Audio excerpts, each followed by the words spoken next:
And we're back, and we just finished watching 2018's Hereditary, written and directed by Ari Aster, who seems to be really making a name for himself in the horror genre.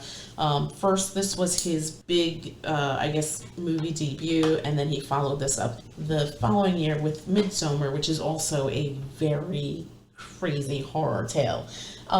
This tells the story of the Grahams. Annie's mother had lived with them for a spell before being put into hospice and then passing away. And it seemed like in the beginning that Steve, her husband, played by Gabriel Byrne, Annie, the always fantastic Toni Colette, Peter, her son, played by Alex Wolff, and Charlie, her daughter, played by, I think she's a newcomer, Millie Shapiro, don't seem too devastated. Well, except for Charlie. I think Charlie is the only one who really felt the loss of the grandmother. Yeah, Charlie was apparently close to the grandmother. She was the one that actually seemed to be showing any kind of depression over it. And it's kind of a long movie for a horror movie. It's 2 hours and 7 minutes. It's not your traditional horror movie, because most horror movies are quick. They're shorter in length.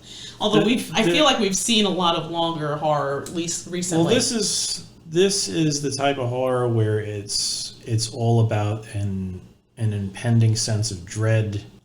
It needs to take its time to unfold itself, and it needs to take its time to really get into you when you're watching it. And that's what this film does. It sort of gets into you. The atmosphere takes over. There's a lot of little things to notice. Yes, I'm glad you brought that up, because I was also going to say it almost felt like two different movies. Like the first part of the movie felt like a family drama. This issues of loss, issues of grief, issues of blame. I mean, it's not too old of a movie. I don't know how you feel about spoiling this, but something happens. Something besides the grandmother passing away, something I felt even more devastating than that happens. And it really sort of chinks at the facade of this family. And it's almost like it's a downward spiral from that tragic event. Well, for Toni Collette's character, there's a lot of room for you to make assumptions. And in the beginning, she's successful at what she does. She has a very unique career building little models. Yeah. And then her mom dies, and you think, okay, well, that should get her down, but it doesn't seem to. And I think she sort of almost feels a little bit guilty at not feeling sad about her mom. But the relationship was strained. You learned that the relationship was very strained. And that the relationship didn't seem to, like, they were estranged until Charlie was born, the daughter. Right. And that's when the mother came around and became more attached to the family. And almost like a fixture. Fixture. And you get sort of a sense of the history of what was going on through the little models that Toni Collette is building. Annie, the little models that Annie's building, because not only is she doing models for her job, but she's also making models. Well, I think she's an artist, so she makes models of things in her life. Yeah, and she has like an upcoming gallery show. And in one of the models, you see the mother like approaching her on the bed with the baby, which is Charlie at this point. So it's like she's like offering to breastfeed the child. Right. So there's definitely a sort of closeness to this the daughter Charlie than there was towards Peter.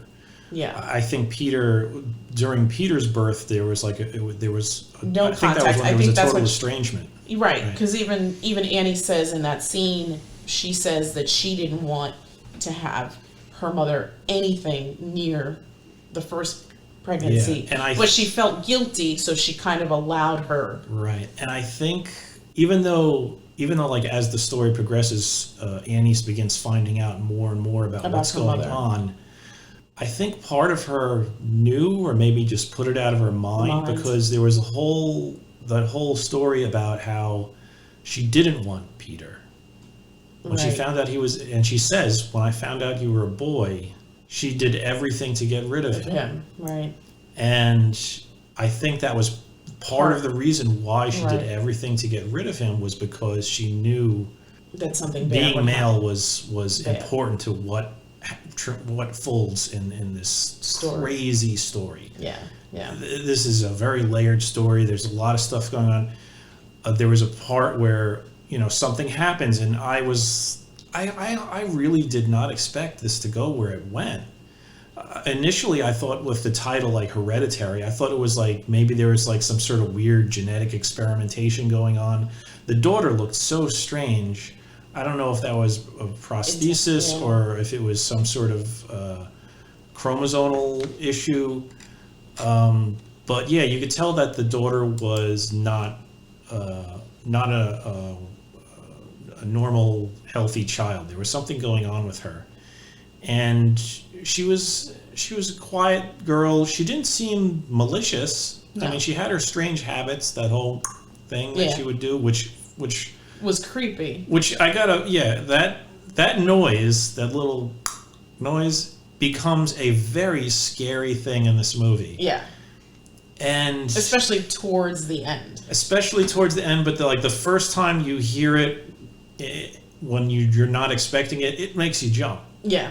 And Yeah. it literally made me jump. I was like, what what's going on?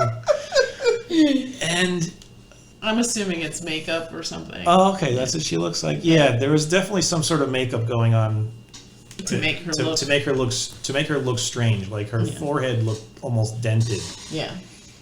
Man, then like I said, I thought it was going to be some sort of weird genetic thing, but then then I thought it was going to be some sort of weird. Oh, Annie's going to get suckered in by some sort of con artist lady. Right. Which sort of is Which true. it sort of, yeah, you sort of like, oh, that totally makes sense. Yeah. And then it just veers off, and it gets even crazier. And then there's a whole other side, because in the beginning, remember, after the mother's buried, she goes to that group. Yes. And she basically lays out her family's history, and her family is a mess. Psychologically, they are a mess. Schizophrenia, dementia, suicides, just a lot of mental disorders in this family. So it's not a far-fetched notion that a lot of the stuff was going on in Annie's head. But wow, this is some crazy movie. This is good. This is really good horror. Get to you horror. Yeah. This is it really creeps up on you. It's beyond like just you're not going to get the feelings that you get watching this film as you get from like a splatter film where people are getting, you know, hooks in them and torn apart. That's different. That's visceral adrenaline horror. This is tension, anxiety, fear horror. This is like The Ring. Yeah. This is probably the first time I felt this way about a horror film since The Ring. Yeah. They did a fantastic, and everybody's performance was just spot on. But kudos amazing. to Toni Colette. Toni Colette, who takes a different. I mean, I've never seen her in anything like this. I don't know if she's ever done a horror movie or anything horror before. Not like this. Not like this, anyway. I mean, she's been in spooky films. She was like in The Sixth Krampus, Sense, you know. And she was in The Sixth Sense. Krampus was comedy. Silly horror. But this is like icy, cold, chilling horror. Yeah. The ending, and it's funny Dread. because, yes, dread is an excellent word for it. Because in the beginning, like I said, it felt like almost two different movies, right? The first part of the movie was family drama. Not in a bad way. Not in a bad way. No, you were on a straight path from beginning to end. Yeah. But then at the end, towards the end, when shit goes sideways, it goes dark real fast. Crazy stuff happening, and it's like, oh my god, it is elevated to a new level of just, oh, this is scary. What is that behind him? Yeah. What is going on? What is that in the closet? Yeah. What is that in the attic? What is that on the ceiling? I didn't even catch that. When you said that, I was like, wait, what am I looking at? And then I saw it, and I was like, what the hell? Yeah. This movie was really, really good. I feel like I was going to say I haven't been this impressed with a horror movie in a long time, but I really liked The Wailing. But this is something completely different. This, to me, blows The Wailing away. I mean, The Wailing was great, but this was truly dread horror. The Wailing was scary. It had its funny bits. There's no fun in this movie. No, none. There's no bits of comedy, relief from levity. And even in the beginning, when it's more like a family drama type thing, it's just very uncomfortable. Like even the eulogy that Annie gives at the funeral is very unsettling. Like if I was sitting in that place, it didn't seem like a church, but if I was sitting in that room, I'd have been like, is that really what you want to say here, kind of thing? I know, she really was not kind about her mom. She wasn't outright mean, but you could tell that there was a wedge between them. And like to your point too, when she goes to that support group where she basically lays out the family history, it's very devastating. It's very devastating. Yeah, she is like this. When the film starts, she is clearly damaged by this. Yeah. Like she didn't want this sort of relationship with her mom. Right. But that's the relationship she had. Right. And now, I mean, you bury your parent and you feel this way about your parent, and you could see that there's going to be some sort of, I should feel worse. Right. I mean, I agree with you. I think she felt bad up to a point. Yeah, I don't think it was devastating. But when the other thing happens, the howling that you hear, the grief is just really very a intense. gut punch. Yeah. And you could see how that's another thing. Like, you know, it's tragedy compounded upon tragedy, and it's already a woman whose family has a history of this sort of mental illness. Yeah. And it, you know, then you add on to the fact that somebody may be trying to prey upon that vulnerability. Right. And then you add on to that just the weird crazy stuff going on. And like they give you little hints. Like I said, there's a lot of little details in this movie. Like you'll see things and you'll be like, what's that supposed to mean? What's that supposed to mean? Everything's intentional. Why is that written there? Yeah. You know? And everything is intentional, very intentional. Like when I'm thinking back, I think you mentioned it when Peter and Charlie are driving and they pass by that pole. I mean, even that. Yeah. Intentionally there. Sure. For more than one reason. Absolutely. And oh my goodness, this was a good movie. This was a treat, and it's funny. I mean, not to go off on a tangent, but we'd actually seen his movie Midsomer. We saw Midsomer first, yeah. Which is also just crazy town. Very creepy, and one of those movies that, again, like it felt like a slow build up in the beginning. It felt like a completely different movie, and then when you get into the horror aspect of it, it really takes you to some very dark places. Yeah, and kudos. I mean, just I'm really impressed with this director. Like the thing about Midsomer that like I noticed throughout Midsomer, you're just like, just leave. Just get out of there. Just leave. There was no nowhere escape. To go. It was family. And it was just, you're in this house. They had a lovely house. I know. We kept commenting on how lovely it was. Not only was the fact that it's a family thing where, you know, you're stuck with your family, but also there was such isolation. They were like in the middle of nowhere. Yeah. And that scene where he's going to the party, like, it was like, how far away are you from this? It felt like he was driving for a really long time. Roads with barely any lighting on them, and I think on a couple of times he's on a dirt road. Yeah. And good God. Yeah, it was magnificent. I'm horribly impressed. I don't know if I like this more than Wailing, but I don't know that I like it more. I think they're both just fantastic pieces of cinema. I think I like this a bit more just because, like, I like for real horror, the dread horror is the Is best. more the one that, impactful, the one sure. that builds anxiety, the one that you see things that you're just like, what? And not this.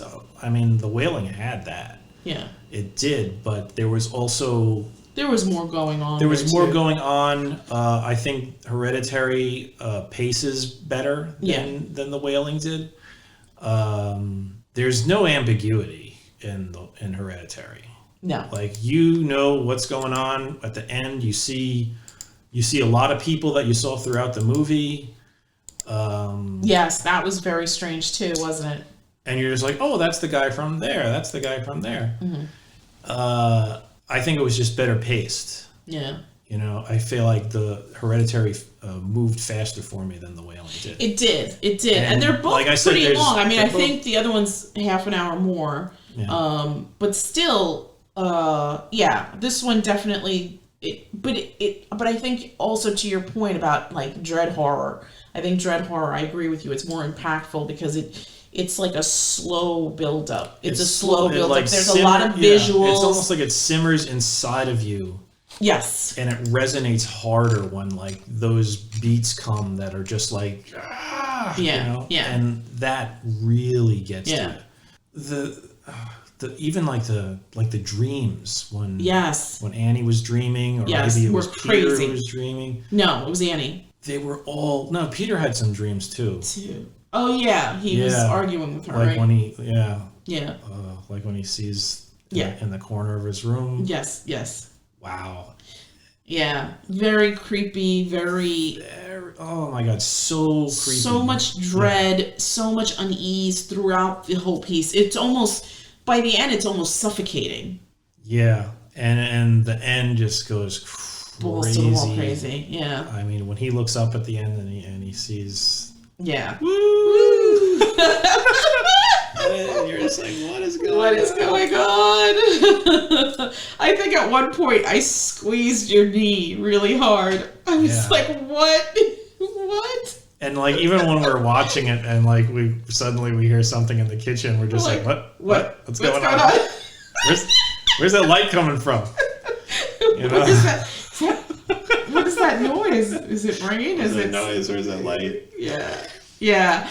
This is definitely a movie that will stay with you, that will completely freak you out. It's interesting because it's, like I said, it felt like two different movies, but they meshed so incredibly well. I mean, and again, to me, I feel like horror movies work better when they're shorter, but I have no complaints here. I feel like everything served a purpose. The story moved at the pace that it needed to. Yeah. Everything was put into it for a reason. Yeah, it was just top to bottom, just solid writing, solid. Yeah, the dialogue was excellent. The exchanges between the characters were very believable. You could see the anger and the resentment between characters. Yes, yeah. Just pouring out, and it was beautiful. Just so well done. Absolutely. Scale of 1 to 10, what would you give this? I'd give this film like a 9.5 or above, like 9.6. Interesting. I was gonna say 9. This is a 9, or maybe it is a 9.5. I mean, this was like A+ horror. Yeah. Like, it's not cheap. It's not going to try and go for some cheap jump scare. I don't think there were any jump scares, really. Not really, no. I mean, there were like moments where you did jump, but it wasn't like it was because somebody was just jumping out of a closet and screaming or something like that. This was good. Everything was earned. Yeah. All the fear you felt was earned. It was good. So yeah, I'm giving it a very high rating. Yeah. I'm going to stick with my 9. I mean, I feel like it's still fantastic. I mean, if you haven't seen it, how did we watch this? Netflix? This one was on Amazon Prime. Prime. Okay. So if you have Prime, do yourself a favor, go watch it. If you've already seen it, Go watch it again. It's absolutely worth. I'm sure a viewing. repeat viewing you'll pick up things you missed the first time, because like I said, there's a lot of little details there. Yes, absolutely, and even in like the tableaus of the little things that she's creating, little right? things she's building. Yeah, there was one where it was like the boys' room, and it was like, what in tarnation is going on? But this is definitely one of those movies that will. It's gonna sit with you. It's gonna sit with you. Yeah, I feel like I will have nightmares from this. Maybe, yeah. Yeah, this one's definitely going to give me nightmares. But again, amazing performances, and just Toni Colette is a revelation in this. I'm used to seeing her in different types of movies, and she just was stunning in this. Like, I've never seen her like this in anything. Yeah, she's amazing and such control over everything she does. Like the final scene with Gabriel Byrne. Oh yeah. That moment. She just like you see it. It's crazy, right? And I turned to you and I was like, something just happened. Just happened. And she is just. I mean, she's always been a great actress. I mean, the first time I saw her was in Muriel's Wedding. And she's always been just a strong performer. And, I'd completely forgotten about her in The Sixth Sense, but she is stunning in that as well. But this took me out. This is not like the Toni Collette I'm used to. She was brilliant. She was brilliant in this. And brilliant. Kudos to Gabriel Byrne, who played Steve, her husband, who kept... He was very good too. He was really good. He didn't have to do as much heavy lifting as Toni Collette did. Big props to Alex Wolff, who played Peter. And Millie Shapiro, who was Charlie. There was like this air of just weirdness there, right? It just was very, very strange. Yeah, very, very strange. But all in all, like the main key players. Also, shout out to Ann Dowd, who played Joan. She was good. I loved her in The Leftovers. I might have to go back and revisit that series, but that's the one with Justin Theroux where like people disappear and it lasted 3 seasons. She's like one of those in a thing, and she's consistently solid. I mean, Ann Dowd is the GOAT, but as far as this, I mean, I feel like Toni Collette should have gotten an Oscar for this. Yeah. Seriously, this was that kind of performance. This was that kind of performance. Yeah, I've never seen her. I mean, she's always such a phenomenal actress, but this really took me out. Like, I was just like, what? ¿Qué pasó? So yeah, just if you haven't seen Hereditary by Ari Aster. Check it out. If you can even check out Midsomer, I really recommend that movie as well. Also just super creepy, excellent. Creepy. Yeah. This guy knows what he's doing. Yeah, this guy definitely knows what he's doing. I think I saw a picture of him, young guy, so it'll be interesting to see his career trajectory. But, I mean, if this is your big first Hollywood movie, I think you're on the right track. So kudos to him. Best of luck on his soon-to-be even more fantastic film career. Shout out to all the actors in this. Amazing script. Completely hats off to art directors and cinematography and effects. Everything in this movie is top notch. Do yourself a favor. Go check out Hereditary. It's playing right now on Amazon Prime. And that's it from us. And we'll come back with another review shortly. Thank you. Good night. Good night.